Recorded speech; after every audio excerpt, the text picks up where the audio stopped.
Recall कीजिए, register होता था, कैपेसिटर होता था और इंडक्टर होता था। तो हम आज वही चीज़ का एसी सर्किट में उसका हम देखने वाले हैं कि एसी सर्किट में किसको लगाए हुए हैं, रजिस्टर को लगाए हुए हैं और वोल्टेज कौन सा वोल्टेज दिया हुआ है, तो एसी वोल्टेज दिए हुए हैं। तो उस टाइम पे क्या क्या बनता है, पावर फैक्टर कह रहे हैं आपका, हाँ पावर फैक्टर बोल लीजिए, पावर फैक्टर छोड़ दीजिए, आप ऐसे समझिए शक्ति गुणांक, क्या तो शक्ति गुणांक को क्या कहेंगे, वही पावर फैक्टर। तो क्या होगा वो सबको देख लेते हैं, ठीक है, उसी को देख लेते हैं, है ना जी, शक्ति गुणांक जिसे हम लोग पावर फैक्टर कह रहे हैं, ठीक है। तो पावर फैक्टर हम लोग cos पाई से रिप्रेजेंट करते हैं, इसका फॉर्मूला क्या होगा, शक्ति का फॉर्मूला क्या होगा, ये सब समय अंतराल, यहाँ पे क्या होगा, समय अंतराल का क्या फॉर्मूला होता था जी, टाइम डिफरेंस का, याद कीजिए ना, time difference is equal to क्या निकालते थे हम लोग, यहाँ सब फॉर्मूला का यूज होने वाला है, क्या देखिए टाइम डिफरेंस बराबर हम लोग कहते थे, क्या कहते थे, T/2 इंटू क्या, तो फेज कहते थे, याद है, भूल गए, याद होगा आपको, ये सब इसीलिए तो कहते हैं। आप देखिए सारा सर्किट का हम निर्माण करने वाले, लेकिन आज के क्लास में हम तीनों को सर्किट का बात करेंगे।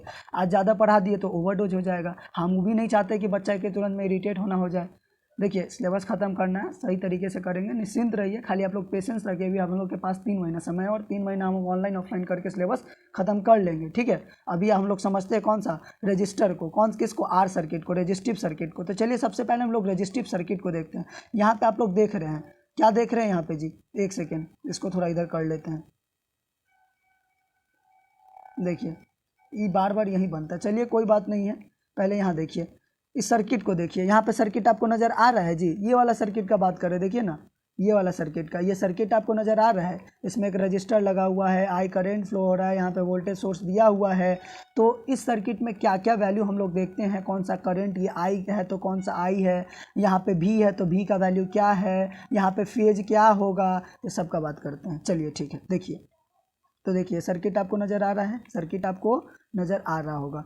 चलिए सर्किट को हम लोग देख लिए। अब सर्किट में ये जो करंट, ये देखिए ये यहाँ पे एक रजिस्टर लगा हुआ है, एक यहाँ पे वोल्टेज सोर्स लगा हुआ है, हम लोग उसका भी निर्माण करते थे। तो क्या करते थे, करंट इलेक्ट्रिसिटी में नॉर्मल वोल्टेज का लेते थे और उसका भी से निर्माण करते थे। यहाँ पे भी है, लेकिन कौन सा वोल्टेज, अल्टरनेटिंग वोल्टेज, और ये अल्टरनेटिंग वोल्टेज का क्या फॉर्मूला होता है, V=V0 sin ωt, समझे, ये फॉर्मूला होता था। यहीं पे तो ये वैल्यू लिखा हुआ है, देखिए ना, V=V0 sin ωt, और R सीधे R रहेगा, R का कोई और चेंज नहीं होगा। लेकिन यहाँ पे एक चीज़ देखिए, यहाँ पे क्या है जी, करंट है, यहाँ पे क्या है, करंट है। तो करंट का क्या फॉर्मूला होता है, I=I0 sin ωt, क्या होता है, कौन सा करंट यहाँ पे फ्लो हो रहा है, तो यहाँ पे कौन सा करंट फ्लो हो रहा है, बोलिए ना, I0 sin ωt, समझ गए, बात को समझ गए होंगे। तो देखिए ये करंट यहाँ पे लिखा हुआ है, पहला देखिए, पहला देखिए यहाँ पे, पहला नंबर देखिए, रेजिस्टिव सर्किट में कौन सा पहला पॉइंट है, धारा है, और कौन सा करंट है, I=I0 sin ωt है। अब देखिए शिखर धारा का बात कर रहा है, किसका, पीक करंट का बात कर रहा है, कौन सा करंट का बात कर रहा है जी, पीक करंट का, समझ रहे हैं, पीक करंट। अब पीक करंट को हम लोग क्या चीज़ से रिप्रेजेंट करते हैं, I0 से, और इसका वैल्यू क्या होगा इस टर्म में, तो V0/R होगा, समझे, V0/R होगा। आपको याद होगा, हम एक रिलेशंस बनाए थे क्लास में, वही वाला है ये, I0 = V0/R। सेकेंड पॉइंट को देख लिए। अब हम लोग थर्ड समझते हैं। देखिए अब इस केस में ऐसा जो सर्किट बना हुआ ना, खाली एक को रजिस्टर का, आगे देखिएगा इसी में इंडक्टर भी लगाएंगे, कैपेसिटर भी लगाएंगे, समझे, लेकिन अभी यहाँ यूज नहीं है। तो देखिए इस केस में अगर जो हम फेज का बात करेंगे, किसका, फेज डिफरेंस का बात करेंगे, यहाँ पे फेज डिफरेंस का भी वैल्यू याद रखना पड़ता है। अगर आप ऐसे सर्किट में फेज डिफरेंस का वैल्यू याद नहीं रखिएगा तो आप एक बात समझ लीजिए, जो आप शक्ति गुणांक लिखिएगा ना, उसका वैल्यू नहीं निकाल पाइएगा। फेज डिफरेंस में इतना पावर है, तो फेज डिफरेंस हमको याद रखना पड़ेगा, तभी हमसे पावर फैक्टर याद हो सकता है, यानी कि शक्ति गुणांक याद हो सकता है। तो देखते हैं हम लोग, चलिए देखिए थर्ड क्या है, धारा तथा वोल्टेज के बीच जो कालांतर है, यहाँ पे जो खाली ओनली रेजिस्टिव सर्किट होता है, उसमें फाई का वैल्यू क्या होता है, 0 डिग्री होता है। याद रहेगा मेरे लाल बाल गोपाल, आपको याद रहेगा, फाई = क्या, 0 डिग्री। तो अब हम लोग देखिए, जब हमको फेज पता चल गया ना, फेज डिफरेंस पता चल गया, क्या किसके किसके बीच है, धारा तथा वोल्टेज के बीच क्या फेज दिया हुआ है, 0 दिया हुआ है। तो अब जब हमको फेज डिफरेंस पता चल गया तो पावर फैक्टर निकालना आसान हो गया, क्योंकि पावर फैक्टर का क्या फॉर्मूला होता है जी, पावर फैक्टर का फॉर्मूला होता है,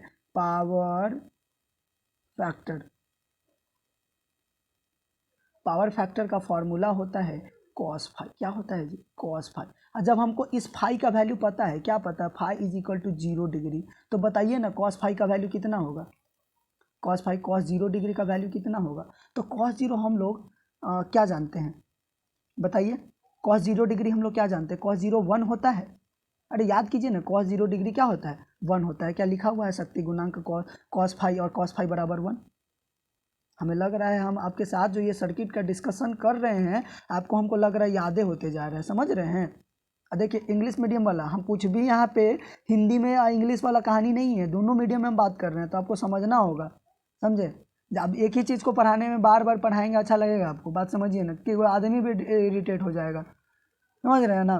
तो आपको थोड़ा सा कॉम्प्रोमाइज़ करना होगा। क्या कॉम्प्रोमाइज़ करना होगा, तो हम बात कर रहे हैं हिंदी इंग्लिश दोनों में, आपको दोनों में समझना है इसी वीडियो में, ठीक है। अगर देखिए अगर आपको दिक्कत होता है तो कमेंट बॉक्स में आपको कमेंट कर दीजिएगा, जहाँ जिस टॉपिक में प्रॉब्लम होगा हम कोशिश करेंगे उसका एक अलग से वीडियो बना दे आपके लिए, ठीक है। लेकिन अभी कोशिश कीजिए समझने का। चलिए आगे जान लीजिए, शक्ति गुणांक हम लोग जान लिए, cos फाई 1 कैसे हो रहा है। अरे पता किए ना जी, बोलो ना, हाँ ना बोलो, क्या होगा शक्ति गुणांक cos phi is equal to 1, किस में, ओनली रेजिस्टिव सर्किट में।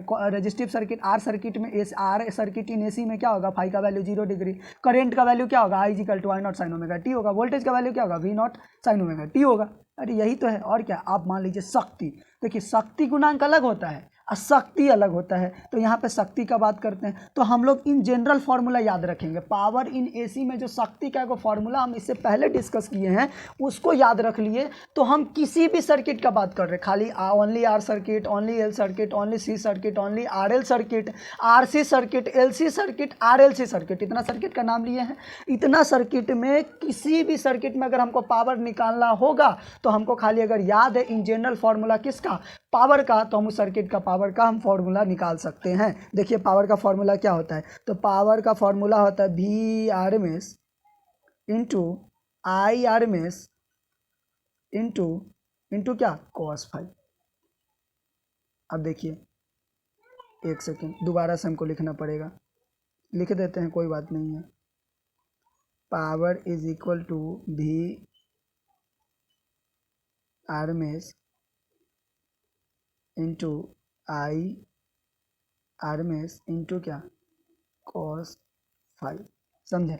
अब देखिए V R M S I R M S तो सेम रहेगा, हो सकता है डिफरेंट, लेकिन V R M S I R M S same रहेगा। अब चेंज क्या होगा, तो cos फाई चेंज होगा। तो ओनली आर सर्किट में, किस में, ओनली आर सर्किट में cos फाई का वैल्यू क्या निकाले हैं जी, बोलिए। इस cos फाई का वैल्यू क्या निकाले, 1 निकाले हैं। अरे कहिए ना मेरे बाल लाल बाल गोपाल, cos फाई का वैल्यू क्या निकाले हैं, 1 निकाले हैं। तो इस फॉर्मूला में हम क्या पुट करेंगे, cos फाई के जगह पे 1, तो क्या हो जाएगा, V R M S into I R M S into क्या, 1, समझे। तो क्या हो गया, v is equal to V R M S into I R M S. क्या यहाँ पे पावर का formula V R M S into I R M S नज़र आ रहा है जी, नज़र आ रहा है या ना है, या ना है। देखिए ना शक्ति का फॉर्मूला क्या नज़र आ रहा है, V R M S into I R M S, अभी निकाल दिए हैं। अब देखिए अब इसी को हमको V naught into I not by 2 करना है। तो हम लोग एक फॉर्मूला जानते हैं, क्या जानते हैं, हम लोग बहुत चालाक हैं जी, बहुत चालाक हैं। हम पीछे वाला चीज़ को याद रख के ना आगे वाले चीज़ को इसी यूँ हवा में निकाल देंगे। आप लोग भी निकाल देते हैं, आप ही लोग से तो सीखे हैं, हमको थोड़ी आता है, आप ही लोग तो करते हैं। तो देखिए क्या होगा, वी आर एम एस का वैल्यू आई नॉट बाई क्या, √2, ये होता है, छोड़िए। वी आर एम एस का वैल्यू वी नॉट के टर्म में होता है, किसके टर्म में होता है, वी नॉट के टर्म में। V R M S is equal to V not by √2, समझे, वी नॉट बाई √2। और आई आर एम एस का वैल्यू क्या करेंगे, बोलो, कोई बोलवे नहीं कर रहा, ऑनलाइन क्लास से तो कहाँ से बोलेगा। चलो कोई बात नहीं, मान के चल रहे कि तुम लोग अभी घर पे बैठा है, बोल लिया है, ठीक है, आई नॉट बाई √2, ठीक। अब ई वैल्यू को हम यहाँ पुट कर दे, करो पुट करो। जैसे ही तुम इसको यहाँ पुट करोगे ना, तो क्या होगा बताते हैं, क्या होगा सुनो, देखो। तो क्या हो जाएगा, P is equal to V not by √2, V R M S का value, I R M S के जगह पे I not by √2 into cos phi के जगह पे क्या किए हैं जी, cos फाई के जगह पे क्या किए, कहो ना, cos फाई के जगह पे 1 हो गया। अब इसको सॉल्व करो, तो क्या हो जाएगा, वी नॉट आई नॉट, √2 से √2 को गुना करोगे तो 2, क्या इतना आया है, V naught I not by 2 आया है। देखो ना पावर का formula V naught I not by 2, यहाँ रे यहाँ 5 number, V naught I not by 2। हमें लग रहा है आपको याद हो गया। देखिए वीडियो थोड़ा ज़्यादा लंबा बन रहा है, 21 मिनट अभी हो गया। ज़्यादा वीडियो लंबा होता है आपके दिमाग में आ जाता है कि 21 मिनट तक देखें, लग रहा है 21 मिनट 21 साल के बराबर हो गया। अरे 21 मिनट कोई टाइम है? 30 मिनट का भी आप टाइम नहीं देना चाहते हमको। छोड़िए, आपको कहने बेकार है। चलिए कोई बात नहीं, फिर भी देख लेते हैं। अब हम लोग आ गए टाइम डिफरेंस पे। किस पे आ गए? टाइम डिफरेंस पे। अब बड़ी मज़ेदार तरीके से चुटकी बजा के सॉल्व करेंगे टाइम डिफरेंस को कैसे याद रखें। देखिए, इस सर्किट को रटना बहुत टफ है, इसको समझ समझ के जब आप कर लीजिएगा ना तो याद रखना था चुटकी बजाने के बराबर है जी। बताएं कैसे आप टाइम डिफरेंस निकालें? अब तक तो सब निकालिए रहते हैं, इस टाइम पे भी टाइम डिफरेंस निकाल के बताते हैं। देखिए, इससे पिछला क्लास में, पिछला जो पार्ट 4 का वीडियो है एसी का, उसमें हम टाइम डिफरेंस का चर्चा किए हैं। और वो टाइम डिफरेंस का क्या फॉर्मूला बताए थे? T/2 पाई गुना क्या फाई कहे थे जी। अरे बोलो ना, हाँ ना बोलो ना यार। अच्छा नहीं कहोगे तैयो मान के चलेंगे हम, ठीक है हम मान के चलेंगे। तुम लोग कह दिए क्या कि ऑनलाइन क्लास है। टाइम डिफरेंस क्या हुआ? T/2 pi into phi. हम लोग यहाँ निकाले हैं जी आर, और आर सर्किट में ना बात करें तो आर सर्किट में आई फाई का वैल्यू क्या कह दिए हैं? 0। अब देखो, तुम 0 में किसी से भी गुना करोगे तो क्या हो जाएगा? 0 हो जाएगा। याद हो जाएगा जी। कल क्लास में पूछा, कोई नहीं बताया तो फिर हम तुम लोगों को बताते हैं क्लास में। तो आपको याद होना चाहिए। देखिए, आपके लिए हम एक्स्ट्रा मेहनत कर रहे हैं। अगर एक्स्ट्रा मेहनत कर रहे हैं तो उसका प्रोडक्टिविटी मुझे दिखना चाहिए, अदरवाइज हम आपके लिए एक्स्ट्रा मेहनत नहीं करेंगे। फिर तो क्या होगा? Time difference is equal to what? 0। कैसे निकला? तो निकल गया 6 नंबर पॉइंट में हम देख लिए और कैलकुलेट करके। इसको आप लोग कॉपी में भी नोट कर लीजिएगा। ऐसे तरीके से कीजिएगा तो सही रहेगा। कॉपी में देखिएगा, देखेंगे समझ के बनाएंगे, सीधे छाप लिया। हम ये चीज़ चेक करेंगे, समझे? तो ऐसे छापिएगा नहीं, सीधे ऐसे समझ समझ के आप कैलकुलेट कर करके कीजिएगा, तभी मेरा सिग्नेचर मिलेगा। अदरवाइज सिग्नेचर हम देखिए, कलांक चित्र V एवं I दोनों समान कला में होते हैं। आर सर्किट में क्या होता है? V एवं I दोनों समान कला में होते हैं। कैसे होते हैं तो समझिए। ये मान लीजिए हमारा, हम पहले पिछले क्लास में बात किए थे, एक्स एक्सिस पे कौन रहेगा, वाई एक्सिस पे कौन रहेगा। तो इस रेजिस्टिव सर्किट में करंट फ्लो हो रहा है और जो हमारा रेजिस्टिव सर्किट है वो सीरीज़ में कनेक्टेड है, श्रेणी क्रम में है। तो हम कह सकते हैं कि एक्स एक्सिस पे आई रहेगा। इसको रख दीजिए, आई को रख दिए, यहाँ रख दिए भी को। अब एक बात समझिए, इन दोनों के बीच को एंगल को हम क्या कहते थे? फाई कहते थे, जो भी रिजल्टेंट वगैरह के टर्म में। तो इस टाइम पे फाई का वैल्यू क्या है जी? फाई का वैल्यू 0 है। तो क्या कह सकते हैं, ये जो एक्सिस है, ये वाला एक्सिस है, वो क्या होगा? आई एक्स एक्सिस पे आ जाएगा। यानी कि ये जो हमारा आई तो करंट फ्लो करेगा ही, ये वाला आई तो होगा ही, ठीक है। और यहाँ पे या इसी पे क्या आ जाएगा? भी आ जाएगा। आ गया, देखो ना। तो आई और भी एक्स एक्सिस पे आ गया। तो यही हमारा जो ये वाला जो डायग्राम बना है, ये जो डायग्राम बना है, इसे हम क्या कहेंगे? फेजर डायग्राम कहेंगे। क्या है ना जी, ये नज़र आ रहा है ना, ये फेजर डायग्राम। तो इसे हम लोग कॉपी में ड्रॉ कर लेंगे। अब हम लोग आते हैं एल सर्किट पे। किस पे आते हैं जी? एल सर्किट पे।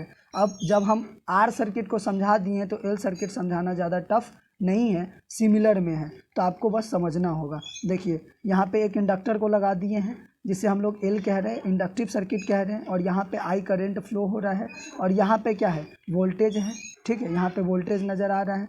तो हम पहला देखते हैं कि इसमें करंट क्या है। तो इसमें करंट है तुम्हारा I = I0 sin omega t minus π/2। इसमें क्या है? फेज़, यहाँ पे देखो फेज़ का बात हो रहा है और फेज़ का वैल्यू यहाँ पे आ रहा है। यहाँ पे फेज़ का वैल्यू कितना दिया है जी? यहाँ पे फेज़ का वैल्यू 90 डिग्री है। कितना है? फेज़ का वैल्यू 90 डिग्री है। इसको हम समझेंगे। तो देखो I = I0 sin omega t minus π/2। ये याद रखना कि इंडक्टिव सर्किट में जो फेज़ का वैल्यू होता है वो क्या होता है? फेज़ क्या? फाई का मान होता है π/2, ठीक है। तो इस टाइम पे आई का वैल्यू क्या बना? आई बना I0 sin omega t minus π/2। तुमसे ऑब्जेक्टिव में क्या पूछेगा? तो ऑब्जेक्टिव में पूछेगा कि I = I0 sin omega t minus π/2 कौन से सर्किट का है? तो इंडक्टिव सर्किट का, ओनली एल सर्किट का है, ठीक है। अब शिखर धारा का बात करते हैं, I0 का बात करते हैं। तो यहाँ पे I0 जो होगा वो V0/XL होगा। क्या होगा? V0/XL। समझे? ये बात समझ में आया कि I0 यहाँ पे क्या होगा? V0/XL। और XL का फॉर्मूला आप लोग अच्छे से जानते हैं, क्या होता है? Omega into L. और ओमेगा का फॉर्मूला क्या होता है? 2π इंटू फ्रिक्वेंसी इंटू एल। तो ये क्या हो जाएगा? I0 हो जाएगा। इस वैल्यू को आप लोग याद रख लीजिएगा। शिखर मान एल सर्किट में क्या होता है? V0/2π, हवा लगल वाला भी, इसको हम कहेंगे फ्रिक्वेंसी इंटू एल। यानी कि I0 = V0/2π into frequency into L. देखिए, थोड़ा मेरा लैंग्वेज हम देहाती कर लेते हैं। रीजन है, अगर देहाती नहीं करेंगे तो आप लोगों को समझ में नहीं आएगा, इसलिए हम प्रोफेशनली लैंग्वेज का यूज़ नहीं करते हैं। आप ये मत समझिए कि Rohit sir professional language use नहीं कर रहे, इसका मतलब रोहित सर को प्रोफेशनल लैंग्वेज नहीं आता, अच्छे से जानते हैं वो, ठीक है, अमेरिकन एक्सेंट से लेकर के बहुत कुछ सीखे हैं, बट जहाँ ज़रूरत हो वहीं शो करना चाहिए, सभी जगह नहीं। आपको अगर इस तरीके से समझ में आता है, इसीलिए हम इस तरीके से ही समझाने का प्रयास करते हैं, और थोड़ा अपनापन भी नज़र आता है, नहीं देखते हैं खान सर को। चलिए वो सब बात की बात है, थोड़ा हम लोग समझते हैं एल सर्किट के बारे में। अब हम आपको पहले ही बताएं कि धारा तथा वोल्टेज के बीच अब फेज़ का वैल्यू क्या होगा, तो इस टाइम पे फेज़ का वैल्यू होगा 90 डिग्री। कितना होगा जी? 90 डिग्री, जिसे हम लोग क्या कहेंगे? प्लस π/2 कहेंगे, ठीक है। और जब प्लस π/2 होगा तो अब हम बात करेंगे कॉस पावर फैक्टर का। किसका बात करेंगे अब? नेक्स्ट कौन सा होगा हमारा? Power factor. तो पावर फैक्टर क्या होता है इसको समझिए। पावर फैक्टर हम लोग जानते हैं क्या होता है? cos φ। अरे बोलो ना यार, हाँ ना बोलो। पावर फैक्टर क्या होता है जी? cos φ। cos φ, जब 5 का वैल्यू क्या हो? π/2 हो। 5 का वैल्यू क्या हो? बोलो, π/2। तो cos π/2 का वैल्यू कितना? अरे बच्चा बच्चा जानता है, क्या जानता है बच्चा बच्चा? cos π/2 का वैल्यू 0। ये हमें कोई सोचना है, लेकिन हम थोड़ा सोच लिए कि आप लोग क्या कहते हैं, ठीक है।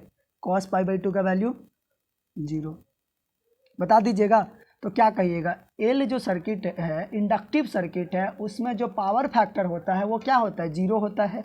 शिखर धारा I0 जो होता है वहाँ पे क्या होता है? V0/2π into frequency into L. हो गया, हो गया, ठीक है।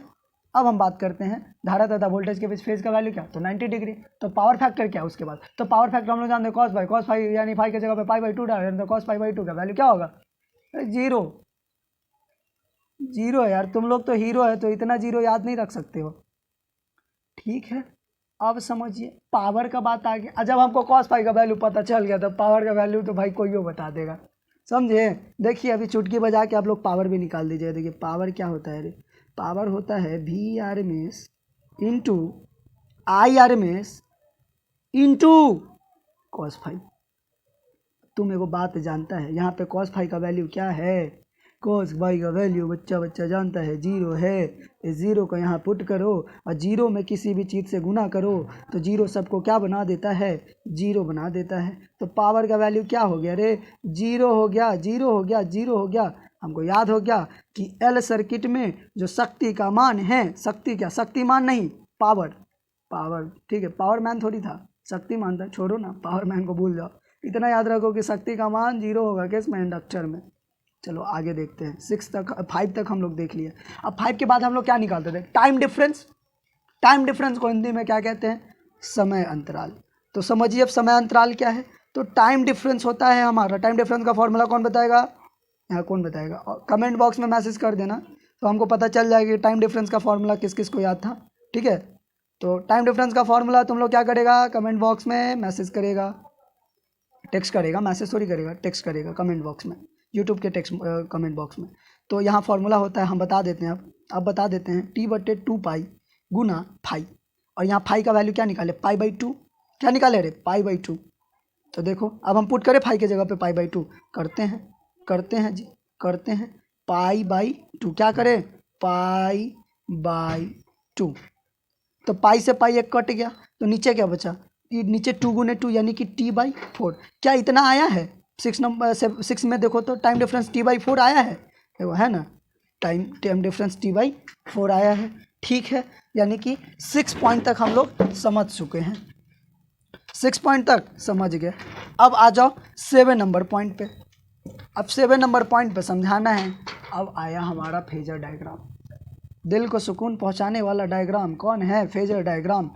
ये है बहुत इंपॉर्टेंट। ऑब्जेक्टिव में अगर क्वेश्चन उठाएगा तो फेजर डायग्राम से उठाएगा। देखो वहाँ पे 0 था तो उतना ज़्यादा कुछ नहीं पता चलता था, यहाँ पे π/2 है तो यहाँ बहुत कुछ पता चलेगा। देखो देखो वोल्टेज और करंट, वोल्टेज और करंट, देखो तो देखो इसको पढ़ो। कलांक चित्र एल सर्किट में क्या होगा? वोल्टेज धारा से, वोल्टेज क्या?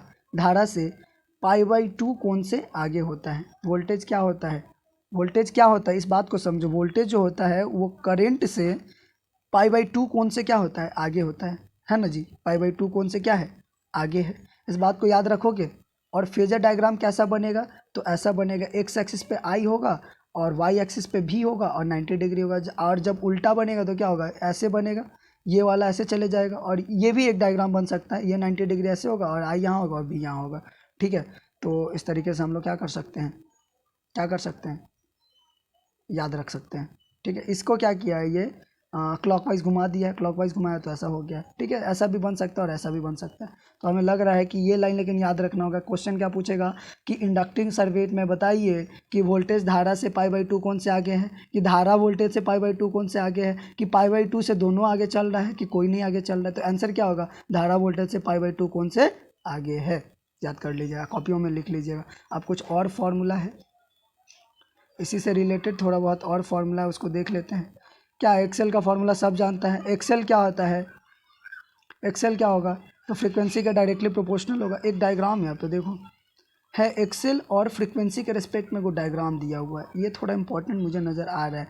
अब मान लीजिए कि ये कॉम्पिटिटिव के पॉइंट ऑफ व्यू से बिहार बोर्ड का औकात नहीं है कि ये पूछ ले, समझे, तो ये दे दिया है तो समझ लेते। देखिए एक्सेल का फार्मूला हम लोग जानते हैं ना जी। तो एक्सेल में और फ्रीक्वेंसी में यहाँ देखिए, अगर 2πL अगर कांस्टेंट दिया हुआ है तो हम इसको कांस्टेंट मान के चल सकते हैं। 2π ऑलरेडी कांस्टेंट, तो एल भी कांस्टेंट, तो बाकी सारा टर्म कांस्टेंट, तो हम XL is directly proportional to frequency कह सकते हैं।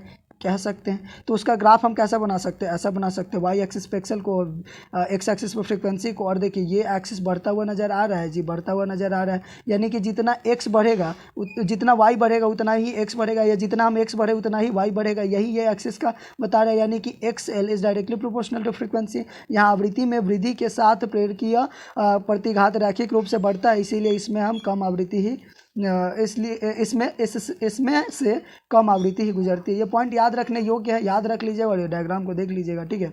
ज़्यादा कोई टफ वाला बात नहीं है।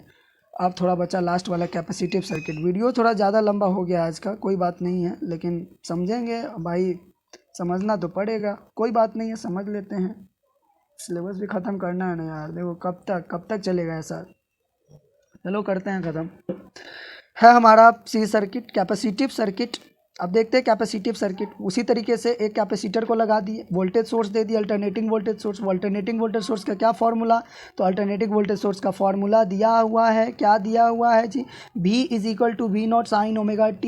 इसमें करंट I फ्लो हो रहा है, C कैपेसिटर लगा हुआ है। तो यहाँ पे देखते हैं I क्या है, यहाँ क्या देखेंगे I क्या है, तो यहाँ पे I हमको दिखता है I = I0 sin ωt plus π/2। क्या दिख रहा है, देखो कैपेसिटिव सर्किट में करंट का क्या वैल्यू है, I0 sin ωt प्लस π/2, और L जो है इंडक्टिव सर्किट में था I = I0 sin ωt minus π/2। वो आपको याद होना चाहिए, यहाँ पे प्लस में वहाँ माइनस में है, समझ रहे हैं, तो ये आपको याद होना बहुत ज़रूरी है, ठीक है। अब यहाँ नीचे देखते हैं, नीचे देखिए धारा तथा वोल्टेज के बीच फाई = 90 डिग्री है और या माइनस π/2 है। तो देखिए इसको हम ऐसे भी समझ सकते हैं, माइनस π/2 कहिए या 90 डिग्री कहिए, ठीक है। इसके कॉस के केस में क्या हो जाता है, जब हम फाई का वैल्यू डालते हैं तो क्या लेता है, ये पॉजिटिव ले ले, ये हमेशा पॉजिटिव एंगल कर देता है। पॉजिटिव कॉस π/2 क्या हो जाता है, 0 हो जाता है, ऐसे समझिएगा। तो देखिए फाई = हम 90 डिग्री ही बोलेंगे, और शक्ति गुणांक हम लोग जानते हैं कैसे निकालेंगे, ये वाला तो आपको याद हो गया, धारा तथा वोल्टेज के बीच माइनस π/2 या 90 डिग्री। और एक और बात समझिए, शक्ति गुणांक जो है, कन्फ्यूजन नहीं करिएगा कि सर माइनस 90 डिग्री कर दे, नहीं वैसा कोई दिक्कत नहीं है, आप समझ सकते हैं, ठीक है। खाली डायरेक्शन का उलट फेर है, ठीक है। डायरेक्शन का उलट फेर है तो कहाँ समझेंगे, कलांक चित्र में। माइनस π/2 देने के पीछे कहाँ रीजन आया, तो कलांक चित्र में आया। कलांक चित्र में आपको हम समझाएंगे कि कैसे कलांक चित्र में क्या हो रहा है और माइनस π/2 क्या करेगा यहाँ पे। उस टाइम पे क्या होता था, वोल्टेज धारा से π/2 से आगे होता था, इस टाइम पे क्या होगा, धारा वोल्टेज से π/2 से आगे होगा, बस इतना ही का फर्क आएगा, देखिएगा आगे आप। तो यहाँ समझिए क्या समझिएगा, शक्ति गुणांक। शक्ति गुणांक अच्छे से जानते हैं, क्या जानते हैं मेरे लाल बाल गोपाल, ये तो यूनिवर्सल ट्रुथ है कि पावर फैक्टर क्या होता है, कॉस फाई होता है। और जो सर्किट का वैल्यू दिया रहता है फेज का, वही वैल्यू यहाँ पुट करते हैं, पुट कीजिए, क्या आ गया, कॉस 90 डिग्री। कॉस 90 डिग्री क्या होता है बाबू, या कॉस माइनस π/2 क्या होता है बाबू, तो होता है, क्या होता है, 0 होता है, समझ गए, 0 होता है, आपको याद होना चाहिए। देखिए मेरी सिस्टर भी हंस रही है पढ़ाते हुए देख के, चलिए कोई बात नहीं है, अब ऐसे पढ़ाएंगे तो कोई हंसेगा, लेकिन आपको समझ में आना चाहिए, ठीक है। तुम काहे नहीं पढ़ती है, चलिए जी। तो शक्ति गुणांक हम यहाँ तक देख चुके हैं, शक्ति गुणांक का वैल्यू 0 होता है वो निकाल चुके हैं। और आप लोग एक अच्छे से जानते हैं कि इन general formula power in AC क्या होता है, तो P = VRMS IRMS × cos phi. अगर cos फाई का वैल्यू हमें पहले से पता है तो उसमें पुट कर देंगे, वैल्यू निकल जाएगा। करते हैं, देखिए करते हैं। अरे लग रहा हम पंडित जी हो गए हैं। चलिए कोई बात नहीं है, फिजिक्स पढ़ाते पढ़ाते पंडित जी भी बन गए, कोई दिक्कत नहीं है। Power = VRMS × IRMS × cos phi. ये in general formula universal truth है। cos फाई का वैल्यू क्या 0, और जब एक को टर्म 0 तो पावर 0। आंसर क्या हो गया, पावर का 0 हो गया। आपको याद हो गया होगा, ठीक है। अब इसी प्रकार से टाइम डिफरेंस निकालें। टाइम डिफरेंस का फॉर्मूला फिर आ गया। इसीलिए कहते हैं कि 3 फार्मूला आप कमेंट बॉक्स में सबसे बोल रहे हैं, सबको लिखने के लिए कमेंट बॉक्स में आप 3 फार्मूला लिखिएगा। सबसे पहले cos फाई का फार्मूला लिखिएगा। cos फाई क्या होता है, cos फाई को क्या कहते हैं। दूसरी बात आपको लिखना है पावर क्या है, power in AC in general formula क्या है। आभासी वो छोड़ दीजिएगा, आभासी रियल पावर छोड़ दीजिए, खाली पावर इन एसी क्या होता है तो VRMS IRMS × cos फाई उसको लिख देना है। फिर लिखना है टाइम डिफरेंस क्या होता है, टाइम डिफरेंस लिख देना है, ठीक है। इतना लिख दीजिएगा, मेरे लिए काफ़ी रहेगा, ठीक है। हमको लगेगा कि आप लोग पढ़ लिए हैं।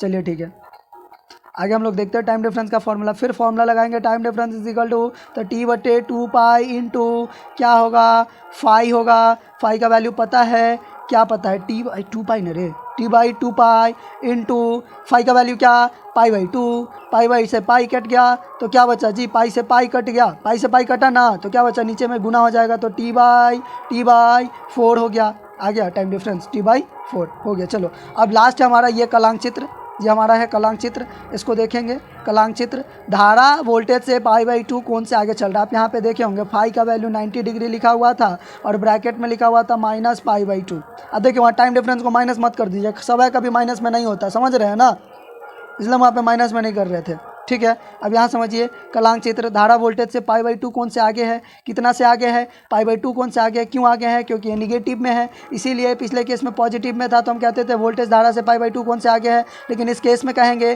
कि धारा ही वोल्टेज से π/2 कोण से आगे है। क्यों आगे, क्योंकि डेटा हमारा फेज क्या है, माइनस में दिया हुआ। अब यहाँ देखिए, यहाँ बना पहला डायग्राम को देखिए, I एक्स एक्सिस पे है तो वोल्टेज क्या है, नीचे है, समझ रहे हैं, यानी कि धारा आगे है किससे है, वोल्टेज से, कितना से, 90 डिग्री से। और यहाँ पे देखिए, यहाँ एक्स एक्सिस पे वोल्टेज है, वाई एक्सिस पे करंट है। जो ऊपर होता है, जो वाई एक्सिस पे होता है वही आगे रहता है। तो यहाँ से स्टार्ट हुआ होगा, यहीं से करंट पहले रहा होगा और करंट फिर कहाँ चला गया होगा, यहाँ पे चला गया होगा, यानी कि कितना डिग्री बढ़ा होगा, π/2 डिग्री बढ़ा होगा। यानी कि यहाँ भी वोल्टेज, यहाँ पे करंट उठ के चल गया, यहाँ पे उठ के चल गया तो कितना आगे चल गया, π/2 आगे चल गया। इसलिए हम कह सकते हैं, क्या कह सकते हैं कि धारा वोल्टेज से π/2 कोण से आगे है। चलिए ठीक है, और फेजर डायग्राम को बना दीजिएगा। आगे समझिए ये फार्मूला तो जान जीवन भर नहीं छोड़ेगा, जब तक एग्जाम नहीं होगा ना बिहार बोर्ड का तब तक नहीं छोड़ेगा। XC = 1/ωc 1/2 point frequency into C। अब क्या कर सकते हैं, तो समझिए यहाँ पे देखिए, ये वाला 2π already constant, C already constant, यहाँ पे C कांस्टेंट बोल दिया है, C बोल दिया ना यहाँ कांस्टेंट। तो क्या बचा, तो XC इज इन्वर्सली प्रोपोर्शनल टू बाकी सारा टर्म कांस्टेंट। तो बाकी जो बचा वेरिएबल टर्म वो क्या होता है, तो उसके हम प्रोपोर्शनल कह सकते हैं, तो फ्रीक्वेंसी के प्रोपोर्शनल। तो इस टाइम पे XC और फ्रीक्वेंसी के बीच ग्राफ का नेचर कैसा होगा, तो बाबू ऐसा होगा। आप यहाँ देखिए ग्राफ का नेचर, देखिए ना जी, इस प्रकार से दिखता है ग्राफ का नेचर, दिख रहा है। अब इसको पढ़ लीजिए, क्या पढ़िएगा, यहाँ आवृत्ति में वृद्धि के साथ धारितीय प्रतिघात वक्र रूप से घटता है, इसलिए इसमें से उच्च आवृत्ति ही गुजरती है। हमें लग रहा है यहाँ तक कंप्लीट हो गया, बाकी हम देखेंगे नेक्स्ट क्लास में। अभी के लिए bye bye, thanks for watching my video. देखिए नोट्स बना लीजिएगा, मन लगा के पढ़िएगा। इंग्लिश वाले छात्र भी पढ़िएगा, हिंदी वाले छात्र भी पढ़िएगा। कल क्लास में नोट्स चेक करा लीजिएगा।